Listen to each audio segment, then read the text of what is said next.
Handa raw si Janet Lim Napoles na isauli ang kanyang mga naibulsa mula sa pork barrel scam. Problema nga lang, naka-freeze ang kanyang bank accounts at mga ari-arian. Pero batay sa mga dokumentong ibinigay sa GMA News ng isang whistleblower, may ilan pang ari-arian si Napoles dito sa Pilipinas at sa Amerika na hindi sakop ng Provisional Asset Preservation Order. May news to go si Ruth Cabal, exclusive.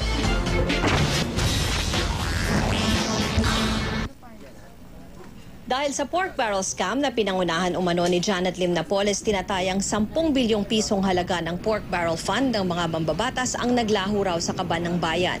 Sabi ng kampo ni Napoles, handa raw siyang isauli ang mga nabulsa niya, gaya ng pagsauli nitong Mayo ng 40 million pesos ng dating ahente at ngayon state witness na si Ruby Tuason. Dapat talagang ibalik yon. Oo. Willing naman si Mrs. Napoles magbalik nun. Pero sa kwenta ng kampo ni Napoles, hindi raw 10 kundi nasa 2 bilyong piso lang daw ang kabuang transaksyon niya sa PDAF ng mga mambabatas. Pagka kinuha mo yung legitimate income niya doon na 5% to 10%, nasa mga 100 to 200 million ang pwede niya ibalik.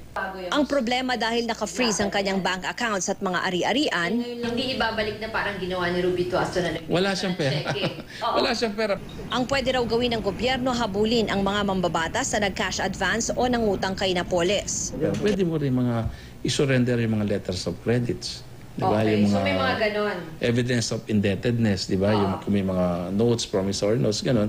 Ibabalik niya. Bahala na yung gobyerno na i-freeze yung accounts ng mga tao na yun. Pero batay sa dokumentong binigay ng isang whistleblower sa GMA News, may ilan pang mamahaling ari-arian si Napoles na hindi sakop ng Asset Preservation Order ng Manila RTC. Tulad ng 3 condo unit sa Discovery Primea sa Makati, na fully paid na raw sa halagang 200 million pesos. 58 lote sa Heritage Park sa Taguig at shares of stock sa 8 korporasyon at membership sa mga eksklusibong club. Sa 30 namang sasakyan ni Napoles, 10 lang ang nasa preservation order. Hindi kasamang ilang luxury vehicle tulad ng BMW, Hummer, Land Rover, Mercedes-Benz at Range Rover. Bukod pa rito ang mga pag-aari nila sa Amerika, gaya ng isang inn o maliit na hotel. Condo unit sa Ritz-Carlton Residences, Los Angeles na tinirahan umano ng anak niyang si Jean, isang lote at isang preschool.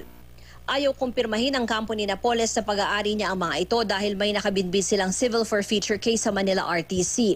Dati nang sinabi ng Anti-Money Laundering Council na habang nag-iimbestiga sila, pwede pang madagdagan ng mga ari-arian ni Napoles at iba pang sangkot sa scam na nais nilang masamsam pabor sa gobyerno. Ruth Cabal, GMA News.